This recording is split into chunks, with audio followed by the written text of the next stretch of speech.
السلام علیکم۔ جہان داستان میں آپ کا خیر مقدم ہے۔ امید ہے کہ آپ خیریت سے ہوں گے۔ کہانی شروع کرنے سے پہلے ہمارے چینل کو سبسکرائب کر دیں اور بیل آئیکن کے بٹن پہ کلک کر دیں۔ تو شروع کرتے ہیں کہانی ہینا اور شکاری ایپیسوڈ 3۔ دوسرے دن صبح کلہاڑے والوں کے کرال سے راہبر آ گئے۔ وہ اپنے ساتھ نہ صرف 2 بیل بلکہ ان کا جواب بھی لائے تھے، جسے پتہ چلتا تھا کہ خود امسلوپوگاس بھی مجھ سے ملنے کا مشتاق تھا۔ چنانچہ ہم نے اپنا پڑاؤ اٹھایا اور روانہ ہو گئے۔ راہبر ہمیں تقریباً عمودی ڈھلان سے اتار رہے تھے۔ راستہ ناہموار تھا لیکن مشکل نہ تھا۔ نیچے تشتری کی شکل کا میدان تھا جس میں بہت سے مویشی چر رہے تھے۔ اس میدان میں کئی میل تک سفر کرنے کے بعد ہم آخرکار ایک دریا پر پہنچ گئے جس کا پاٹ کچھ زیادہ چوڑا نہ تھا۔ اس دریا نے ایک بڑے سے کرال کو 3 طرف سے گھیر رکھا تھا۔ کرال کے چوتھی طرف چھوٹی چھوٹی پہاڑیوں کا سلسلہ تھا اور ان پہاڑیوں کو پتھر کی دیواریں بنا کر جوڑا گیا تھا۔ میرا مطلب ہے 2 پہاڑیوں کے درمیان جو فاصلہ تھا یا درہ تھا اسے پتھر کی دیوار سے بند کیا گیا تھا۔ اس کے علاوہ کرال کی بڑی مضبوطی سے اور کافی طریقے سے قلعہ بندی کی گئی تھی۔ چنانچہ کافروں کے نزدیک یہ کرال ناقابل تسخیر تھا۔ امسلوپوگاس کے بیجے ہوئے زائد بیلوں کی جوڑی کی مدد سے ہم نے آسانی سے دریا پار کر لیا۔ حالانکہ دریا بھرا ہوا تھا لیکن ہمارے راہبر جانتے تھے کہ وہ کہاں پایاب ہے۔ دوسرے کنارے پر پہنچے تو طویل القامت سپاہی نظر آتے ہوئے کافروں نے ہمارا استقبال کیا۔ یہ سب کے سب پھالوں کے بجائے کلہاڑے لیے ہوئے تھے۔ یہ لوگ ہمیں مویشیوں کے کرال میں لے گئے جو بستی کے عین بیچ میں تھا۔ یہ ایک وسیع و عریض میدان تھا جس کے چاروں طرف بلند باڑ بنی ہوئی تھی۔ ہنگامی حالات میں یہ کرال یا باڑ مویشیوں کی حفاظت کرتا تھا اور یہی باڑ بستی کا گویا ٹاؤن ہال، دربار عام اور تماشا گاہ بھی تھا۔ اس وقت یہاں کوئی رسم ادا کی جا رہی تھی کیونکہ سپاہی کرال کے گرد مستعد کھڑے تھے اور نقیب دوڑ دوڑ کر کوئی اعلان کر رہے تھے۔ میدان کے انتہائی سرے پر اور سردار کے بڑے جھونپڑے کے سامنے چند آدمی مؤدب کھڑے تھے اور ان کے درمیان تپائی پر ایک دیو قامت لیکن دبلا پتلا آدمی بیٹھا ہوا تھا۔ اس نے زولو سپاہیوں کا لباس پہن رکھا تھا اور اپنے گھٹنوں پر ایک زبردست کلہاڑا رکھے ہوئے تھا جس کے دستے پر تار لپٹے ہوئے تھے اور دستہ گینڈے کے سینگ کا بنا ہوا تھا۔ چھکڑا کرال کے باہر ہی چھوڑ دیا گیا تھا۔ چنانچہ ہم یعنی میں اور حنیس پیدل تھے اور ہمارے راہبر ہمیں اس طرف لیے جا رہے تھے جہاں نقیب چیخ رہے تھے اور وہ دیو قامت وحشی تپائی پر بیٹھا بیزاری سے جمائیاں لے رہا تھا۔ میں نے دیکھا یہ دیو قامت وحشی دیکھنے کی چیز تھا۔ قد لامبا، شانے چوڑے لیکن جسم دبلا، بازو لامبے اور مضبوط، بشرے سے آتش مزاجی عیاں تھی۔ اس کا چہرہ مجھے شاہ زولو ڈنگان کی یاد دلا رہا تھا۔ دوسری خاص بات اس میں یہ تھی کہ اس کے ماتھے میں کن پٹی سے ذرا اوپر ایک بڑا سا سوراخ تھا جس پر نیلی کھال جلی کی طرح تنی ہوئی تھی۔ کسی دشمن کے ہتھیار کی زبردست ضرب سے کھوپڑی کا یہ حصہ پچک گیا تھا۔ اس کی آنکھوں سے شاہانہ وقار ٹپک رہا تھا۔ اس عجیب اور خوفناک کافر نے سر اٹھا کر میری طرف دیکھا اور چیخ کر بولا، تو کیا ایک سفید فام کلہاڑے والوں کی سرداری حاصل کرنے مجھ سے جنگ کرنے آیا ہے؟ بہرحال یہ تو پونا سا آدمی ہے۔ نہیں، میں نے جواب دیا، پاسبان شب میکو میزن تمہاری درخواست پر تم سے ملنے آیا ہے۔ اور امسلوپوگاس میکو میزن کا نام اس ملک میں اس وقت بھی مشہور تھا جب تمہیں کوئی جانتا بھی نہ تھا۔ سردار اٹھا اور اس نے اپنا خوفناک کلہاڑا بلند کر کے مجھے سلام کیا۔ میکو میزن، وہ بولا، میں تمہیں خوش آمدید کہتا ہوں۔ بے شک تم قد میں چھوٹے ہو لیکن شہرت میں بلند ہو۔ ہاں میکو میزن، میں نے سنا ہے تم نے کس طرح بانگو کو شکست دی تھی، حالانکہ اسے سادوکوں نے قتل کیا تھا، اور یہ کہ تم نے کس طرح اپنے حصے کے 600 مویشی شوزا اور امانگو نے لوگوں میں تقسیم کر دیے تھے۔ اس کے علاوہ تمہارے حیرت انگیز کارناموں کے متعلق بہت سی باتیں سنی ہیں، لیکن ملاقات کا شرف آج پہلی دفعہ حاصل کر رہا ہوں۔ چنانچہ اے پاسبان شب، اے میکو میزن، اے عیار، میں تمہیں خوش آمدید کہتا ہوں کیونکہ تم سیاہ فاموں کے دوست ہو۔ شکریہ، میں نے جواب دیا، لیکن ابھی تم نے جنگ کرنے کے متعلق کوئی بات کہی تھی۔ اگر یہاں تم سے جنگ کرنا ضروری ہے تو آؤ ہم پہلے اس سے نمٹ لیں، میں تیار ہوں۔ اور میں نے اپنی رائفل ہلائی۔ امسلوپوگاس نے ایک قہقہہ لگایا۔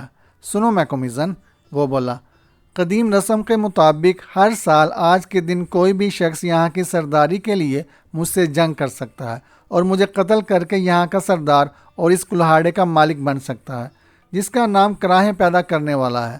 آج تک تو کوئی میرے مقابلے میں آیا نہیں، حالانکہ خود میں نے اس طرح اگلے کلہاڑے والے سے جنگ کر کے یہاں کی سرداری اور یہ کلہاڑا حاصل کیا تھا۔ لیکن یہ رسم بہت پرانی ہے، اس وقت جب نہ تو بندوقیں تھیں اور نہ ہی میکومیزن جیسے انسان، جو سنا ہے کہ 50 قدم دور سے دیوار سے چپکی ہوئی چھپکلی کو مار گراتا ہے۔ چنانچہ میکومیزن، اگر تم بندوق سے جنگ کرنا چاہتے ہو تو میں پہلے ہی سے اپنی شکست تسلیم کیے لیتا ہوں۔ یہاں کی سرداری تمہیں مبارک ہو۔ اور اس نے ایک بار پھر قہقہا لگایا۔ میرے خیال میں اس وقت گرمی ایسی سخت ہے کہ جنگ کرنا ممکن نہیں، پھر چاہے بندوق سے جنگ کی جائے یا کلہاڑے سے۔ رہی سرداری تو وہ تو تکلیف دہ بڑوں سے بھرا ہوا شہد ہے۔ اس کے بعد میں اس تپائی پر بیٹھ گیا جو ہاس میرے لیے لا کر امسلوپوگاس کے قریب رکھ دی گئی تھی۔ طلبی کی رسم جاری رہی۔ نقیب پھیپھڑوں کا پورا زور لگا کر چیخ چیخ کر کہتے رہے کہ ہے کوئی جو سرداری حاصل کرنے کے لیے کلہاڑے کے موجودہ مالک سے جنگ کرے، لیکن کوئی آگے نہ آیا۔ صاف ظاہر تھا کہ لوگ کلہاڑے کے مالک اور اس کے کلہاڑے سے ڈرتے تھے۔ آخرکار امسلوپوگاس اٹھا اور اس نے اپنا خوفناک کلہاڑا سر سے بلند کر کے گھمایا اور اعلان کیا کہ چونکہ کوئی اس کے مقابلے میں نہ آیا تھا، اس لیے مزید 1 سال کے لیے وہ اس قبیلے کا سردار تھا۔ لوگوں نے اس کے اس اعلان کو حیرت کا اظہار کیے بغیر سنا اور قبول کر لیا۔ اب نقیبوں نے چیخ کر اعلان کیا کہ اگر کسی کو کسی کے خلاف شکایت ہو تو وہ سامنے آئے اور سردار کے سامنے اپنی شکایت پیش کرے، اس سے پورا انصاف کیا جائے گا۔ چند لمحوں کے بعد ایک بے حد قبول صورت عورت آگے آئی، جس کی بڑی بڑی خوبصورت اور چمکدار آنکھیں یوں چاروں طرف گھوم رہی تھیں جیسے کسی چیز کو تلاش کر رہی ہوں۔ اس کا لباس عمدہ تھا اور جو گہنے اس نے پہن رکھے تھے وہ اس بات کا پتہ دیتے تھے کہ وہ قبیلے کے سردار کی بیوی تھی۔ میں مونازی ایک شکایت کرنا چاہتی ہوں، اس نے کہا، کیونکہ آج کے دن قدیم کے رسم کے مطابق ہر خاص و عام کو شکایت کرنے کا حق حاصل ہے۔ کہو، امسلوپوگاس نے کہا۔ شاہ زولوڈنگان نے زمتا کو اس کے بچوں سمیت قتل کر دیا، تو اے امسلوپوگاس، اس کے بعد میں تمہاری انکوسیکاس یعنی بڑی بیوی بنی، اور اب تک ہوں۔ ہاں، یہ میں جانتا ہوں، امسلوپوگاس نے کہا، لیکن تم کہنا کیا چاہتی ہو؟ مجھے یہ کہنا ہے کہ تم دوسری عورتوں کی وجہ سے مجھے نظر انداز کر رہے ہو، جس طرح کہ تم نے حسین ناڈا چڑیل ناڈا کی وجہ سے اپنی بیوی زنیتا کو، جو اب اس دنیا میں نہیں رہی، نظر انداز کر دیا تھا۔ میری کوئی اولاد نہیں ہے، جس طرح کہ تمہاری کسی بھی بیوی سے کوئی بچہ نہیں ہوا ہے، کیونکہ حسین ناڈا مرتے وقت بد دعا دے گئی ہے، جس کی وجہ سے اب تمہاری ساری بیویاں بانجھ بن گئی ہیں۔ اب میں چاہتی ہوں کہ مجھ پر سے یہ سراپ اٹھا لیا جائے اور میری کوکھ ہری کر دی جائے۔ تمہاری خاطر میں نے سردار لوسٹا کو چھوڑا، جس کی میں منگیتر تھی، اور اس کا انعام مجھے یہ ملا کہ میری کوکھ خشک ہو گئی اور تم مجھے نظر انداز کر رہے ہو۔ اے عورت، میں دیوتا تو ہوں نہیں کہ تیرا بانجھ پن دور کر دوں، امسلوپوگاس نے غضبناک ہو کر کہا۔ کاش کہ تم میرے خون بدل بائی لوسٹا سے ہی چپکی رہی ہوتی اور مجھے میرے حال پر ہی چھوڑ دیا ہوتا۔ اگر تم نے میری طرف سے بے پرواہی برتی تو یہ اب بھی ہو سکتا ہے، مونانازی نے کہا، اور اس کی آنکھوں کی چمک 2 چند ہو گئی۔ تم اپنی نئی بیوی کو علیحدہ کر کے مجھے میرا مقام واپس دے رہے ہو اور ناڈا کا سراپ مجھ سے اٹھا رہے ہو کہ نہیں؟ تمہارے پہلے سوال کا جواب تو یہ ہے مونازی، امسلوپوگاس نے جواب دیا، کہ میں اپنی نئی بیوی کو علیحدہ نہ کروں گا، کیونکہ اس کی زبان تمہاری طرح تیکھی اور تیز نہیں ہے، اور پھر وہ تم سے زیادہ وفادار اور مخلص ہے۔ رہا دوسرا سوال، تو وہ میرے اختیار میں نہیں ہے، کیونکہ بچے قدرت کی نعمت اور بانجھ پن اس کی لعنت ہے۔ اس کے علاوہ یہ تم نے بہت برا کیا ہے کہ اس معاملے میں تم اس عورت کا نام لے آئی ہو جو اب اس دنیا میں نہیں ہے، جو سب عورتوں سے زیادہ حسین اور معصوم تھی۔ آخر میں یہ کہ میں ان سب لوگوں کے سامنے تمہیں خبردار کیے دیتا ہوں کہ تم اپنی سازشوں سے لوسٹا سے اپنے تعلقات بڑھانے سے باز آؤ۔ کہیں ایسا نہ ہو کہ تمہیں یا لوسٹا کو یا دونوں کو ہی میرے ہاتھوں نقصان پہنچ جائے، پھر لوسٹا میرا خون بدل بائی ہی کیوں نہ ہو۔ سازش، منازی غضبناک ہو کر چلائی۔ امسلوپوگاس سازش کے متعلق کہہ رہا ہے۔ میں نے سنا ہے کہ شاکا اپنا ایک بیٹا چھوڑ گیا ہے اور اس کا یہ بیٹا اس بادشاہ کے خلاف سازش کر رہا ہے۔ جو اس وقت چاکا کے تخت پر بیٹھا ہوا ہے۔ ہو سکتا ہے کہ موجودہ بادشاہ کو ان سازشوں کی خبر ہو گئی ہو، اور ہو سکتا ہے کہ بہت جلد کلہاڑے والوں کا سردار کوئی دوسرا ہو۔ اگر ایسا ہی ہے، امسلوپوگاس نے کہا، تو منازی کلہاڑے والوں کے اس نئے سردار کا نام لوسٹا تو نہیں؟ اور پھر دفعتاً امسلوپوگاس کا سکون رخصت ہو گیا، اور اس کا غصہ جوالا مکھی کی طرح پھٹ پڑا، اور اس نے گرج کر خوفناک آواز میں کہا، کیا کیا ہے میں نے کہ میری پیاری بیویاں میرے خلاف ہیں اور چاہتی ہیں کہ میں مر جاؤں؟ زینتہا نے مجھ سے غداری کی اور ڈنگان کو میرے خلاف اکسایا۔ نتیجہ یہ ہوا کہ وہ خود اور اس کے ساتھ اس کے بچے بھی قتل ہوئے۔ اور اب مونازی، تم کاٹو وائیوں کو میرے خلاف بھڑکانا چاہتی ہو، حالانکہ اس کے خلاف میں نے کوئی سازش نہیں کی ہے۔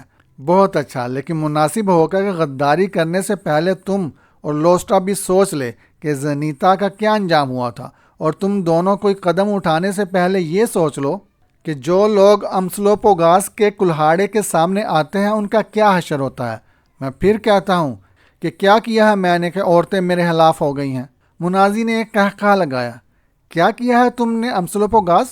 وہ بولی، تم نے صرف یہ کیا ہے کہ اور کر رہے ہو کہ کسی ایک بیوی کو اپنی دوسری بیویوں سے زیادہ چاہتے ہو۔ مرد بہت سی بیویاں کرنے کے بعد اگر سکون سے رہنا چاہتا ہو تو اسے چاہیے کہ وہ اپنی ساری بیویوں کو ان کے حقوق دے، ان میں فرق نہ کرے، اور سب سے بڑھ کر یہ وہ اس عورت کا غم نہ کرے جو مر چکی ہے، خصوصاً اس لیے کہ وہ اپنے پیچھے ایک سراب چھوڑ گئی ہے جس کی وجہ سے ہر وہ عورت بے اولاد رہتی ہے جو تمہاری بیوی بنی ہے۔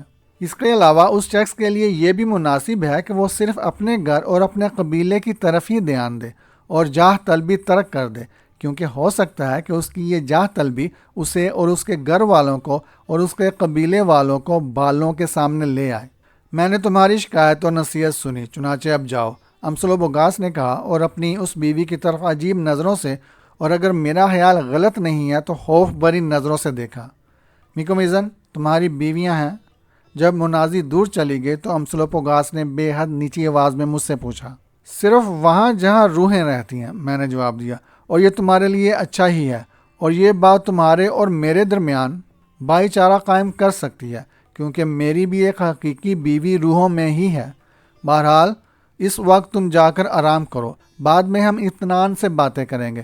چنانچہ میں امسلوپوگاس کو دوسرے معاملات میں الجھا چھوڑ کر اٹھ بیٹھا، اور راستے میں اس خاص پیغام کے متعلق سوچ رہا تھا جو زکالی نے مجھے امسلوپوگاس کے لیے دیا تھا، اور یہ کہ اس پیغام میں وہی دو نام تھے، وہ اشارے کنائے بھی یاد آئے جو اس حسد اور غصے میں بری ہوئی عورت مونازی نے اس سازش کے متعلق کیے تھے، جو شاکا کے تخت پر بیٹھنے والے کے خلاف کی جا رہی تھی۔ اس سے اس کی مراد یقیناً کاٹو وائیو سے تھی، جو اس وقت زولوں کا بادشاہ تھا۔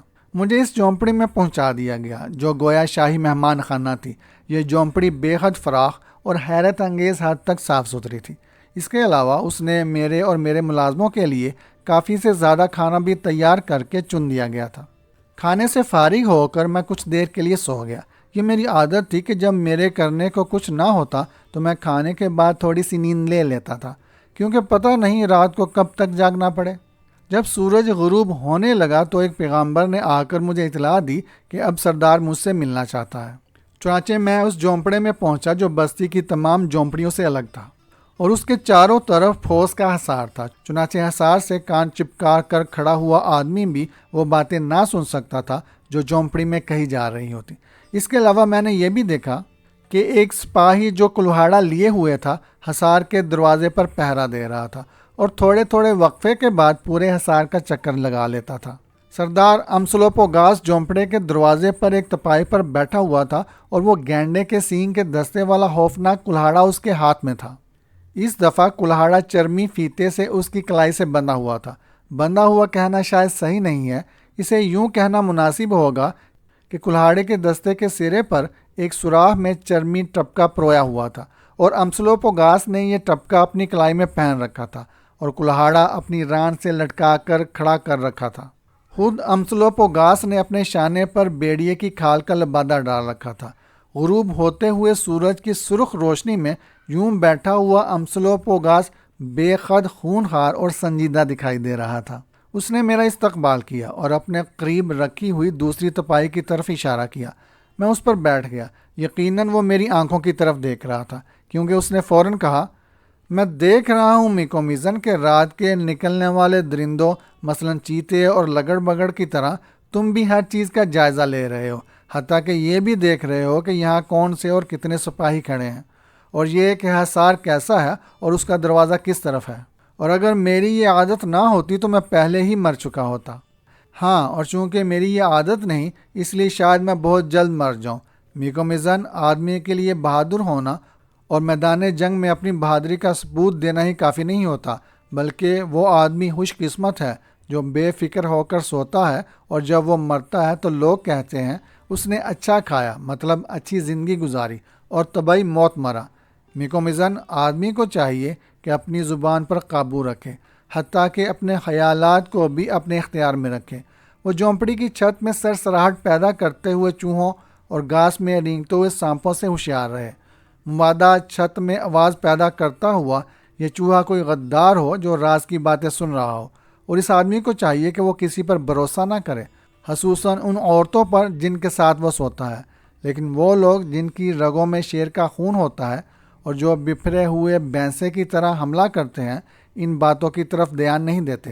نتیجہ یہ ہوتا ہے کہ آخر کار وہ گہرے کھڈ میں جا گرتے ہیں۔ ہاں، میں نے جواب دیا، خصوصاً وہ لوگ جن کی رگوں میں شیر کا خون ہوتا ہے، پھر یہ شیر چاہے انسان ہو چاہے درندہ۔ یہ میں نے ان افواہوں کی بنا پر کہا تھا جو زولو لینڈ میں امسلوپوگاس کے متعلق گشت کر رہی تھی، یعنی یہ کہ وہ شاکا کا بیٹا تھا، چنانچہ اسے کھلوانے کے لیے کہ شیر اس کی مراد شاکا تھا، میں نے یہ تیر چلایا تھا، لیکن افسوس کہ میرا نشانہ خطا کر گیا۔ پھر یہ بھی سرگوشیوں میں کہا جا رہا تھا کہ ڈنگان کو بھی اسی امسلوپوگاس نے، جو ڈنگان سے شکل و صورت میں مشابہ تھا، قتل کیا تھا۔ میکومیزن، تم میرے پاس کیوں آئے ہو، حالانکہ آج سے پہلے کبھی نہ آئے تھے؟ اس نے پوچھا۔ امسلوپوگاس، میں خود اپنی مرضی سے تمہارے پاس نہیں آیا ہوں، لیکن اس طرف آنے کا کوئی ارادہ نہ تھا، لیکن تم، بلکہ یوں کہو کہ سیلابی دریا مجھے اس طرف لے آیا۔ میں ناٹال جا رہا تھا، لیکن چونکہ دریاؤں میں سیلاب آ گیا تھا، اس لیے میں انہیں عبور نہ کر سکا۔ یہ سچ صحیح، اس کے باوجود میں سمجھتا ہوں سفید فام کہ تم میرے لیے کوئی پیغام لائے ہو، کیونکہ چند دنوں پہلے ہی ایک وچ ڈاکٹر نے، جو بھٹکتا ہوا اس طرف آ نکلا تھا، مجھ سے کہا تھا کہ میں تمہاری آمد کا منتظر رہوں، اور یہ کہ تم میرے لیے کوئی پیغام لے کر آ رہے ہو۔ اچھا، بہرحال یہ سچ ہے کہ تمہارے لیے ایک پیغام میرے پاس ہے، ایک ایسا پیغام جسے میں تم تک پہنچانا نہ چاہتا تھا، لیکن اب چونکہ تم آ ہی گئے ہو، اس لیے وہ پیغام شاید مجھے سنا دو گے، کیونکہ میکومیزن، وہ لوگ جو کوئی پیغام لے کر چلتے ہیں لیکن اسے پہنچاتے نہیں، کبھی کبھی مصیبت میں پھنس جاتے ہیں۔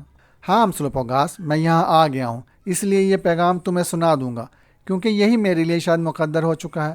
اچھا، اب یہ بتاؤ کہ تم اس خاص آدمی کو جانتے ہو جو قد و قامت میں تو چھوٹا ہے لیکن دراصل بے حد عظیم ہے، جو بظاہر بہت بوڑھا ہے لیکن جس کا دماغ جوانوں سے زیادہ جوان اور راستے کھولنے والے کے نام سے مشہور ہے؟ ہاں، میں نے اس کا نام سنا ہے، جس طرح کہ بہت پہلے میرے اجداد نے سنا تھا۔ اچھا، اب اگر مناسب سمجھو تو مجھے اپنے ان اجداد کے نام بتاؤ جنہوں نے اس بونے کا نام سنا تھا۔ بہت کم عمر پائی ہوگی انہوں نے۔ بہرحال میں ان کے نام معلوم کرنا چاہتا ہوں۔ یہ میں نہیں بتا سکتا، امسلوپوگاس نے کہا، کیونکہ ان کے نام ہونسپا ہیں، یعنی انہیں زبان پر نہیں لایا جا سکتا۔ اوہ، میں نے کہا، میرے خیال میں یہ قانون صرف بادشاہوں کے ناموں کے لیے ہے۔ بہرحال میں ایسا جاہل سفید فام نہیں ہوں کہ تمہاری اس قسم کے ذول و قوانین سے ناواقف ہوں۔ میکومیزن، تم اس قسم کے قوانین سے واقف ہو یا ناواقف، اس سے کیا فرق پڑتا ہے؟ ہاں، تو کیا پیغام لے کر آئے ہو تم؟ اے بلائل و اے خون ریز، یہ پیغام ایک طویل کہانی کا حرف آخر ہے، لیکن چونکہ تم اسے سننا ہی چاہتے ہو، اس لیے سنو کہ یہ ہیں اس پیغام کے الفاظ، اور میں نے زکالی نے جو کچھ کہا تھا لفظ بلفظ دہرا دیا، یعنی وہ پیغام جو اس نے مجھے اس وقت دیا تھا جب میں جانے لگا تھا اور اس نے مجھے واپس بلایا تھا۔ امسلوپوگاس بڑے غور اور توجہ سے ایک ایک لفظ سنتا اور سر ہلاتا رہا، اور جب میں خاموش ہوا تو اس نے کہا، میکومیزن، ایک بار پھر پیغام دہرا دو۔ چنانچہ میں نے ایسا ہی کیا۔ امسلوپوگاس نے پھر سر ہلایا۔ منازی لوسٹا، اس نے آہستہ سے کہا، سفید فام، یہ نام تم نے آج تک اپنے کانوں سے سن لیے، اور پھر وہ خاص باتیں بھی اپنے کانوں سے سنی جو غصے میں بری ہوئی منازی کی زبان سے ادا ہوئیں۔ چنانچہ اس کی یہ باتیں راستہ کھولنے والے کے پیغام میں سمجھ آنے والے رنگ بھر رہی ہیں۔ پھر اس نے ادھر ادھر دیکھ کر اور تقریباً سرگوشی میں کہا، معلوم ہوتا ہے میرا شک غلط نہیں، مجھ سے غداری اور میرے خلاف سازش کی جا رہی ہے۔ میں تو سمجھا نہیں، میں نے کہا۔ راستہ کھولنے والے کے اوٹ پٹام پیغام کی طرح تمہاری باتیں بھی میرے لیے بے سر و پا ہیں۔ کون تم سے غداری کر رہا ہے اور کیوں؟ اس سام کو سویا رہنے دو میکو میزن، اسے اپنے پیر سے ٹھوکر نہ مارو۔ تمہارے لیے بس اتنا ہی جان لینا کافی ہے کہ اس معاملے پر میری زندگی کا انحصار ہے۔ یوں سمجھو کہ میں دو شاہد ٹہنی کے درمیان پھنسا ہوا چوہا ہوں۔ اب کوئی مضبوط ہاتھ اس ٹہنی کو دونوں طرف سے دبا دے تو چوہے کا انجام جوہر چوہے کا ہوتا ہے، شاید وہی اس ہاتھ چوہے کا ہوگا۔ میں نے کہا، البتہ اگر وہ چوہا اس ہاتھ کو جو اس ٹہنی کو دبانے والا ہے پہلے ہی کاٹ لے تو شاید وہ بچ جائے گا۔ میکو میزن، تمہاری بقیہ کہانی کیا ہے؟ بقیہ کہانی؟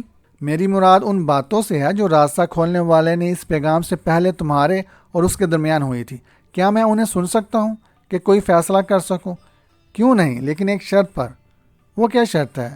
یہی کہ جو تمہارے کان سنیں گے اسے تمہارا دل محفوظ رکھے گا۔ امسلوپوگاس نے اپنا ہاتھ کلہاڑے کے چوڑے پھل پر رکھ دیا۔ میں اس کلہاڑے کی قسم کھاتا ہوں، وہ بولا، کہ اگر کبھی میں کسی سے کچھ کہوں اور اپنی قسم توڑوں تو یہی کلہاڑا میری موت ثابت ہو۔ جو میں پہلی ایپیسوڈ میں بیان کر چکا ہوں سنا دی، اور سوچا کہ چونکہ امسلوپوگاس ایک جنگجو سپاہی ہے اس لیے روحانیت کی باتیں نہ سن سکے گا، لیکن میرا یہ خیال غلط تھا، کیونکہ اس نے بہت کچھ سمجھ لیا، غالباً اس لیے کہ وحشی لوگ شاید قدرت کے ان رازوں سے بہت قریب ہوتے ہیں، یا شاید اس کا سبب دوسرا تھا جو مجھے بعد میں معلوم ہوا۔ چنانچہ معاملہ یوں ہے کہ یا میں نے اسے اس طرح سمجھا۔ جب میں خاموش ہوا تو اس نے کہا کہ تم میکو میزن ان چند خاص عورتوں کو تلاش کر رہے ہو جو مر چکی ہیں، اور معلوم کرنا چاہتے ہو کہ وہ کہیں دوسری جگہ زندہ ہیں یا سچ مچ مر چکی ہیں، لیکن اب تک تم اپنے سوال کا جواب حاصل کرنے میں ناکام رہے ہو۔ لیکن چونکہ تمہارے دل میں اس کی کھوج تھی اس لیے تم نے اس کے متعلق راستہ کھولنے والے زکالی سے پوچھا، کیونکہ اس کا ایک لقب روحوں کا گھر بھی ہے، اور اس نے جواب دیا کہ وہ تمہارے سوال کا جواب اطمینان بخش طور پر نہیں دے سکتا، کیونکہ یہ درخت اتنا بلند ہے کہ زکالی کے لیے اس پر چڑھنا ممکن نہیں۔ لیکن اس نے کہا شمال میں اور بہت دور ایک سفید فام صحرا کا مقام ہے جو زکالی سے زیادہ عظیم ہے اور جو بلند سے بلند درخت کے چوٹی تک جا سکتی ہے۔ چنانچہ زکالی نے تمہیں اس سفید فام صحرا کے پاس جانے کا مشورہ دیا۔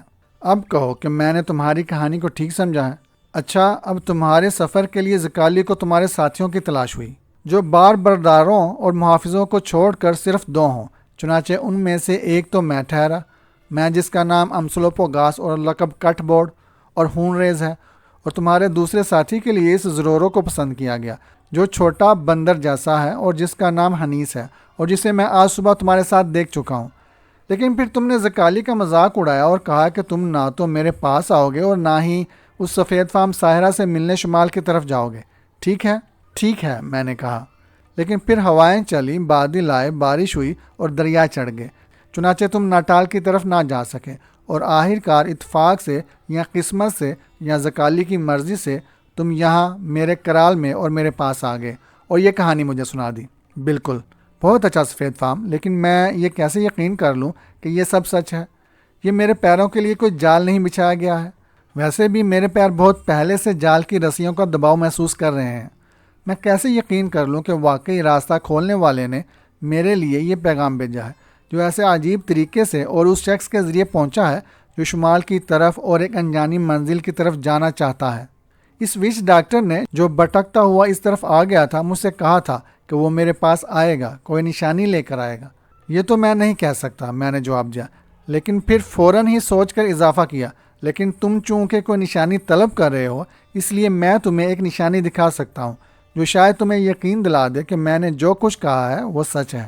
یہاں اگر کوئی خفیہ مقام ہو تو۔ امسلوپوگاس اٹھ کر دروازے تک گیا اور دیکھا کہ پہرے دار اپنی جگہ پر ہی تھا، پھر اپنی جھونپڑی کا چکر لگایا اور خصوصاً اس چھت پر دیکھا اور نیچی آواز میں مجھ سے کہا، میکو میزن، ایک دفعہ میرا راز چھت کے ذریعے باہر چلا گیا تھا۔ میری بیوی تھی ایک جس نے چھت میں بنے ہوئے دھواں نکلنے کے سوراخ سے کان لگا کر بہت سی باتیں سن لی تھی، اور اس طرح وہ بہت سوں پر خود اپنے آپ پر اور ہمارے بچوں پر مدت سے آئی تھی۔ آؤ اندر آؤ، یہاں کوئی نہیں ہے، اس کے باوجود اپنی آواز نیچی رکھنا۔ چنانچہ ہم اپنی اپنی تپائی اٹھا کر جھونپڑی میں آ گئے۔ جھونپڑی میں الاؤ جل رہا تھا۔ امسلوپوگاس نے لکڑی کی مٹھی بھر کیچیاں ڈالی اور ہم اس کے قریب تپائی رکھ کر بیٹھ گئے۔ ہاں اب بتاؤ کیا نشانی ہے تمہارے پاس، امسلوپوگاس نے کہا۔ جواب میں نے اپنی قمیض کے بٹن کھول دیے اور الاؤ کے شعلوں کی روشنی میں زکالی کا وہ بت دکھایا جو میری گردن میں پڑا ہوا تھا اور میرے سینے پر لٹک رہا تھا۔ وہ اسے غور سے اور بہت دیر تک دیکھتا رہا لیکن اسے چھونے کی جرت نہ کر سکا۔ پھر وہ اٹھا اور اپنا کلہاڑا بلند کر کے زکالی کے بت کو سلام کر کے صرف ایک لفظ کہا، ماکوسی۔ اور یہ وہ سلام تھا جو عظیم ساحروں کو کیا جاتا ہے کیونکہ کافر انہیں بہت سی روحوں کا گھر سمجھتے تھے۔ یہ عظیم نشانی تھی، اصل جادوئی نشانی، وہ بولا، اور لوگ اسے سازانگو کونا زولو شاہی کے گھرانے کے جد امجد کے زمانے سے بلکہ اس سے بھی پہلے سے اس سے واقف ہیں۔ یہ کیسے ہو سکتا ہے؟ میں نے پوچھا، کیونکہ یہ بت بوڑھے زکالی کا تھا۔ سازانگو کونا کو مرے ایک زمانہ گزر چکا تھا۔ یہ تو میں نہیں جانتا لیکن یہ سچ ہے، امسلوپوگاس نے جواب دیا۔ سنو، ایک آدمی تھا موپایا، جیسا کہ بہت سے لوگ اسے کہتے ہیں، امبوپو، جو شاکا کا دست راست اور میرا رضائی باپ تھا، اور اس نے مجھ سے کہا تھا کہ یہ جادو اس نے زکالی کے بت کی طرف اشارہ کیا۔ 2 دفعہ شاکا کو بھیجا گیا تھا، تیسری دفعہ جادو بھیجا گیا، لیکن اس دفعہ شاکا نے پیغام کے سامنے سر نہ جھکایا اور حکم نہ مانا۔ چنانچہ اب کہاں ہے شاکا؟ موپو، میں نے کہا۔ ہاں، میں نے سنا ہے اس موپو کے متعلق۔ شاکا کا ہی دست راست بعد میں اس کا جلاد بن گیا اور اس نے ڈنگان اور امرلا بانگا کی مدد سے شاکا کو قتل کر دیا۔ میں نے یہ بھی سنا ہے کہ یہ موپو اب زندہ ہے، حالانکہ اب زولو لینڈ میں نہیں رہتا۔ اچھا، تو وہ اب بھی زندہ ہے؟ امسلوپوگاس نے چوبی چمچے میں سے نسوار کی چٹکی برتے اور میری طرف دیکھتے ہوئے کہا، میکومیزن، معلوم ہوتا ہے تم بہت سی باتیں جانتے ہو اور یہ بات تمہارے لیے خطرناک ثابت ہو سکتی ہے۔ ہاں امسلوپوگاس، میں نے جواب دیا، میں بہت سی باتیں جانتا ہوں، شاید اتنی جتنی میں خود جاننا نہ چاہتا تھا۔ مثلاً موپو کے رضائی باپ اور اس عورت کے بیٹے جس کا نام بالیکا ہی تھا نا۔ میں تمہارے متعلق بھی کچھ جانتا ہوں۔ امسلوپوگاس نے گور کر میری طرف دیکھا، اپنے خوفناک کلہاڑے پر ایک ہاتھ ٹیک کر اٹھا لیکن پھر کچھ سوچ کر بیٹھ گیا۔ میں سمجھتا ہوں کہ، اور میں نے اپنے سینے پر لٹکتے ہوئے زکالی کے بت کو چھوا، تمہارے اس کلہاڑے کی ضرب سے مجھے بچا لے گا جس کا نام کراہیں پیدا کرنے والا ہے، اور پھر اس طرح جیسے کچھ ہوا ہی نہ ہو۔ میں نے کہا، میں یہ بھی جانتا ہوں، یا شاید میں نے یہ خواب میں دیکھا ہے، کہ ایک خاص سردار جس کی ماں کا نام میرے خیال میں بالکا تھا، اور یہ بالکا شاکا کی بیوی ہی تھی نا؟ ہاں، تو بالکا یہ سردار بیٹا پانڈا کے اس بیٹے کے خلاف سازشیں کر رہا ہے جو اس وقت زولو لینڈ کے تخت پر بیٹھا ہوا ہے، لیکن اس کی سازشوں کا بانڈا پھوٹ گیا ہے، چنانچہ اب اس خاص سردار کی جان کو خطرہ لاحق ہو گیا ہے۔ میکومیزن، امسلوپوگاس نے پھٹی ہوئی آواز میں کہا، اگر تم یہ عظیم جادو پہنے ہوئے نہ ہوتے تو میں اسی وقت اور اسی جگہ تمہیں قتل کر کے اسی جھونپڑی کے فرش تلے دفن کر دیتا، کیونکہ تم بہت سی باتیں جانتے ہو، اور اگر تم نے ایسا کیا تو یہ تم سخت غلطی کرو گے، جیسی کہ تم پہلے بھی بہت سی غلطیاں کر چکے ہو، لیکن چونکہ میں یہ عظیم جادو پہنے ہوئے ہوں اس لیے مجھے قتل کرنے کا سوال ہی نہیں پیدا ہوتا۔ امسلوپوگاس نے کوئی جواب نہ دیا، چنانچہ میں نے کہا، اچھا، اب میرے شمال کے اس سفر کے متعلق کیا کہتے ہو؟ اگر میں اس سفر پر روانہ ہوا تو کیا تم میرا ساتھ نہ دو گے؟ امسلوپوگاس اٹھا اور چوپایوں کی طرح ہاتھوں اور پیروں کے بل چلتا جھونپڑی سے باہر رینگ گیا، شاید یہ دیکھنے کے لیے کہ کوئی ہماری باتیں تو نہ سن رہا تھا۔ چند ثانیوں بعد وہ واپس آیا اور کہا کہ رات شفاف تھی، حالانکہ افق پر طوفانی بادل چھا رہے تھے۔ یہ زولو استعارہ تھا جس کا مطلب میں نے سمجھ لیا، یہ تھا کہ ہم کھل کر گفتگو کر سکتے تھے، البتہ خطرہ کہیں دور گرج رہا تھا۔ ٹھیک ہے، میں نے کہا، چنانچہ اب ہم کھل کر اور صاف صاف باتیں کہہ سکتے ہیں، اور تم تو جانتے ہی ہو کہ زولو لینڈ میں کبھی کسی نے میکومیزن کی شرافت اور خلوص پر شک نہیں کیا۔ چنانچہ سردار بلائی لو، اگر تم کچھ کہنا چاہتے ہو تو فوراً کہو، کیونکہ میں تھکا ہوا ہوں اور کھانا کھا کر سو جانا چاہتا ہوں۔ اچھا میکومیزن، سنو، یہ کہنا ہے مجھے، یہ سچ ہے کہ میں نے زولو لینڈ کا تخت حاصل کرنے کی سازش کی تھی، کیونکہ میں اس کا بیٹا ہوں جو تخت پر بیٹھنے والے سے بہت زیادہ بڑا تھا۔ ہاں میکومیزن، یہ سچ ہے، کیونکہ میں اس چھوٹی اور معمولی سرداری سے تھک گیا ہوں۔ اس کے علاوہ یہ بھی ہے کہ میں زکالی کی مدد سے اپنے مقصد میں کامیاب ہو گیا ہوتا، کیونکہ تم جانو زکالی کو شاہی گھرانے کے ہر فرد سے سخت نفرت ہے، لیکن وہ مجھ سے نفرت نہیں کرتا، حالانکہ میں بھی شاہی گھرانے سے ہی ہوں، شاید اس لیے کہ خود میں نے شاہی خاندان کے خلاف بغاوتیں کی ہیں۔ لیکن زکالی کے پیغام سے اور میری بیوی مونازی کے غسیلے الفاظ سے پتہ چلتا ہے کہ مجھ سے فریب کیا جا رہا ہے اور مجھ سے غداری کی گئی ہے۔ چنانچہ آج رات یا کل رات یا آئندہ چاند کی رات بادشاہ کے جلاد میرے سر پر ہوں گے، اور اس سے پہلے کہ میں ان پر حملہ کر سکوں وہ میرا خاتمہ کر دیں گے۔ لیکن امسلوپگاس، کس نے غداری کر کے تمہاری سازشیں کھول دی؟ میں نے پوچھا۔ میری اس بیوی نے جس کا نام مونازی ہے، کم سے کم میرا تو یہی خیال ہے۔